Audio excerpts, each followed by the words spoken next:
Good morning guys! So today is our last day here in Chiang Rai because we're going back to Bangkok. Andun kasi yung flight namin pabalik ng Manila, so we need to go back there. So tara, samahan nyo kami papuntang airport. Ang kinuhang schedule pala namin na flight pabalik ng Bangkok morning. So bago kami pumunta ng airport, nag-breakfast muna kami. Umalis kami ng hotel, nakapag-breakfast muna kami. Medyo pagod na kami but we're excited to do the other activities sa Bangkok, pero baka bukas na namin sisimulan yung mga activities namin. A few moments later. Good morning! So, hindi na kami nakapag-update kahapon kung ano na yung nangyari sa amin. Ngayon lang kami nakapag-update kasi pagod na kami. Tapos, ang aga namin natulog kasi 8 pa lang dito. Sobrang pagod na kami. Aga namin natulog. Tapos, siguro mga 10 hours ang tulog natin. Ay, andito pala kami sa, saan nga tayo? Vince Hotel. Andito kami sa Vince Hotel, malapit sa shopping. Wala, hindi naman nakikita. Malapit sa mga shopping mall, no? Madami, may mga, yung Platinum Mall, andito lang, malapit lang siya. Nalakad lang namin kahapon. Tapos, yun. Ngayon, ang pupuntahan namin, siyempre, di niya alam ang itinerary. Alam. Susunod na lang siya. Mga museum ang pupuntahan namin. So, pero, hindi pa talaga fix kung ano yung mapupuntahan namin. Pero, habang tumatakbo yung oras, nag-iisip kami ng saan kami pupunta. So, ang first siguro na pupuntahan namin yung National Museum. National Museum ba? Or yung yung Bangkokian Museum. Free lang daw yun. Pero, hindi kami makapag-train kasi nga malayo siya eh. Hindi siya yung parang malapit sa train station. So, kailangan namin mag-taxi or mag-Bolt or mag-Grab para makapunta doon. So, yun. Ngayon, magpe-breakfast muna tayo. Kasi, ano na ngayon dito? 8? 9 na ata eh. Ay, hindi ko ba? Na 8 ba? O, para 8. 8, so 9 p.m. na sa Philippines. So, yan. So, kain muna kami. Bye! Bye! So, guys, ito na nga yung lobby ng hotel. So, ito yung makikita nyo pag pupunta kayo ng Vince Hotel. Tapos, dito sa my right side, makikita nyo, mamaya maadadaanan po natin. Yan yung mga traditional Thai dresses po nila na pwede nyo pong mahiram once po guest kayo dito sa Vince Hotel. By the way, pag nagbubook pala kami ng hotel sa Agoda, lagi namin ini-include yung breakfast para hindi na namin iisipin yung breakfast namin sa araw na yon.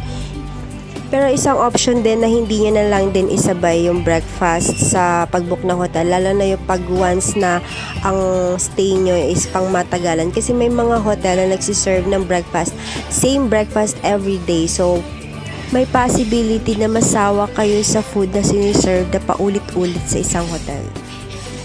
Kaya isang option talaga na pwedeng tanggalin ng breakfast sa pag-book ng hotel at the same time makakatipitin kayo sa accommodation.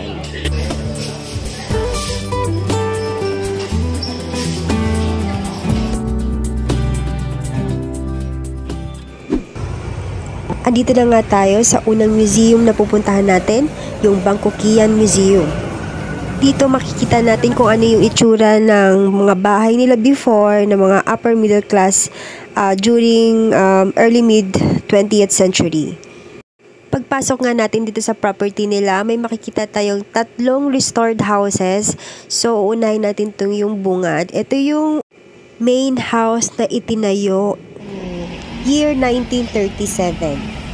Ang original na owner nito ay si Saang Surawadi. Pinamana na lang niya to sa anak niyang si Achan Warapor Surawadi. Ang naisipan nga ni Warapor na gawin tong museum. Pero tumagal naman na naging private museum to. But later on, transfer din niya yung ownership sa Bangkok Metropolitan Authority. Bali sila na nga yung nagmamanage ng museum ngayon. So that Dr. Francis died, he married Chinese 5 daughters, Chinese husband 5 daughters. Where are they now? Are they still here in Thailand or are they in England? England, Dr. Francis Yeah. Yes. She's from England. Yes. She's the owner of the house.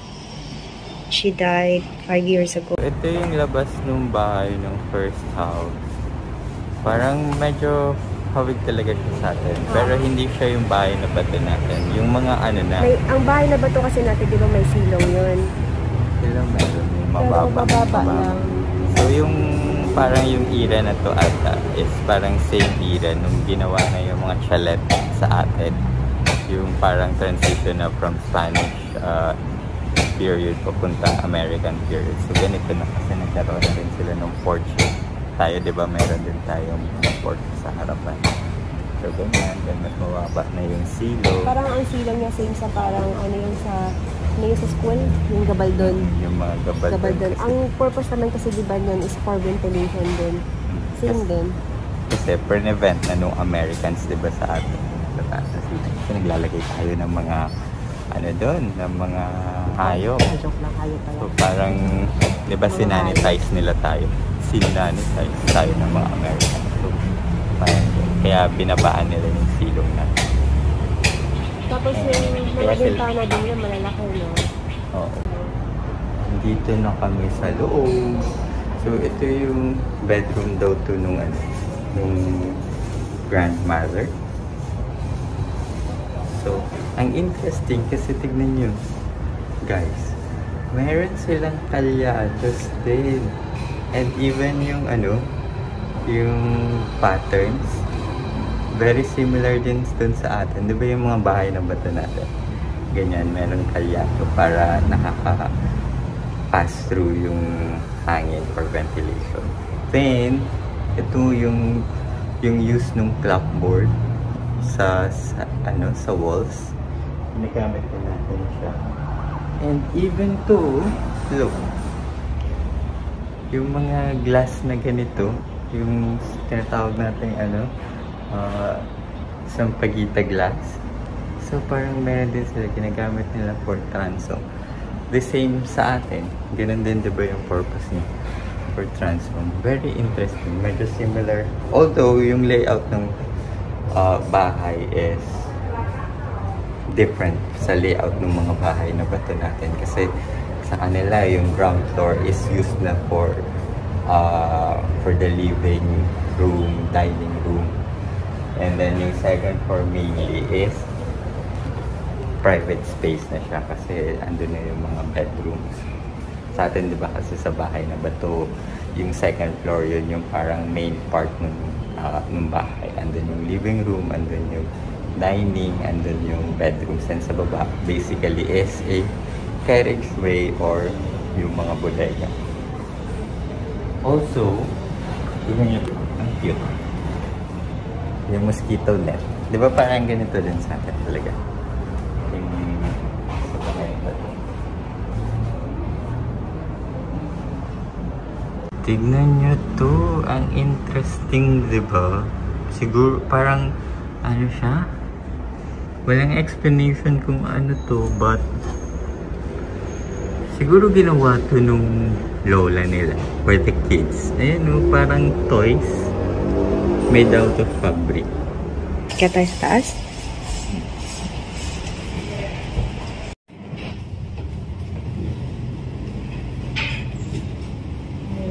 Ito yung planchahan nila. Hindi ko sure kung same pa rin yung mga arrangement nito na dito talaga yung cabinet. Parang sa amin platera ang tawag dito eh. Meron din para silang harang sa hagdanan. Yan, sadya talaga. Sa kinalola namin, may ganyan din yan eh. Sa may hagdanan eh. So ito meron din sila. Para sa mga bata, para hindi mahulog. Baby gate. Baby gate. Yan yung unang bahay na pinuntahan namin. Pupunta na sa ibang bahay. Yung red na yan, ito, dito siya nakatira yung may-ari na nag-donate. Dito daw siya nagsistay dati, nung buhay pa siya. Ay. Wee! Kusa! Kitty-kitty cat! Tama pa. Itong second house na to, itinayo daw to noong 1929, but originally, yung function nito is for clinic talaga nung first husband ni Saang Saruwat. Kaya karamihan ng mga makikita nyong display sa taas, mga medical equipment. Pusa siya, oh.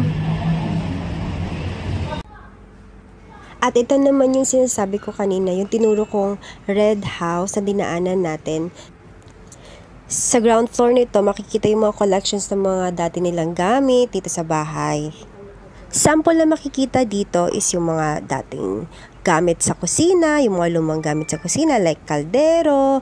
At makikita nyo din dito kung ano yung itsura ng fridge nila before. Yan, itong nakikita nyong maliit na cabinet na yan. This one daw, fridge. Fridge. By the way, 2-story pala itong building na ito and meron din silang mga display ng collection dun sa taas kaso lang hindi lang namin mapapakita dito sa video na ito. Wow.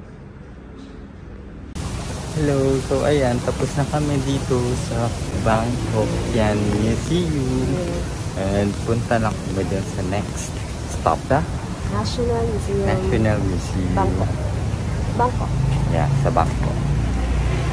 So bye! Yo! Andito na kami sa National Museum. mali lang binabaan namin. Pero dapat talaga dun kami.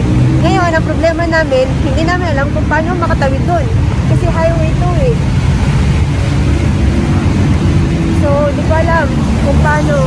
At di ko rin alam kung tama yung nilalakaran namin. Di pa kami nagtatro. Meron doon.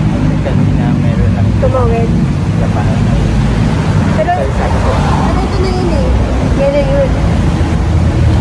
Kasi yung driver na nasakyan namin, na Bolt, first time daw niya makapunta dun sa itong lugar na to.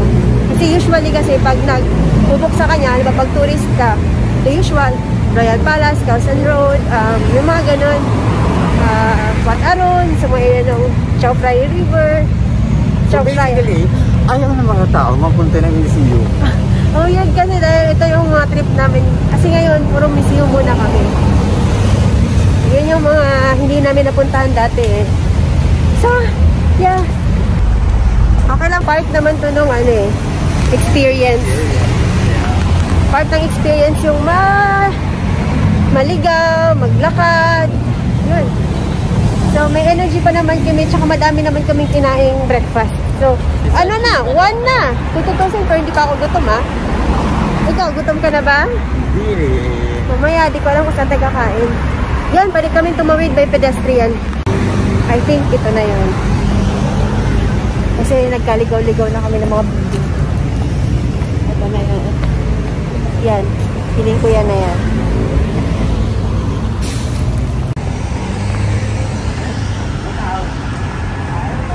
Oh, yan na ha. Totoo na yan. National Museum na talaga.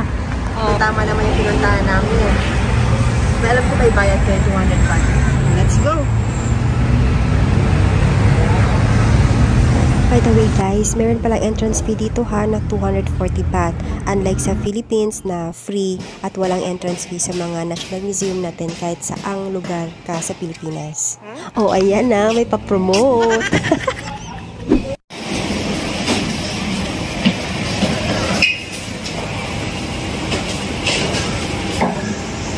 Nagutom kami. Hindi pa kami tapos mag-ikot. Pero kasi hindi kami nag-lunch. Kaya, alas 3 na dito, pero ngayon pa lang kami kakain. Mga 4 p.m. Hindi ko sure kung yung last na, 3:30 pala yung last na accept nila dun sa pagbibili ng ticket. Pero mga 4 ang alam ko, 4 magko-close tong museum. Gutom na talaga kami. Yan o, itsura niya, habang kumakain. Ang saya-saya niya. Pad-thai lang naman yan.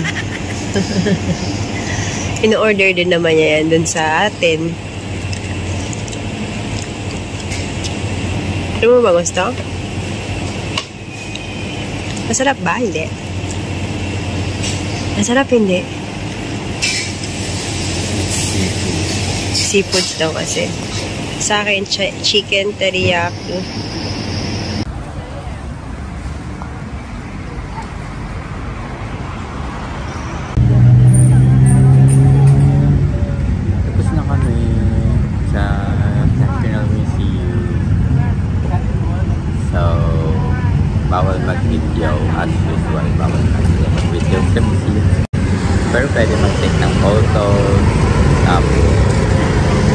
yun.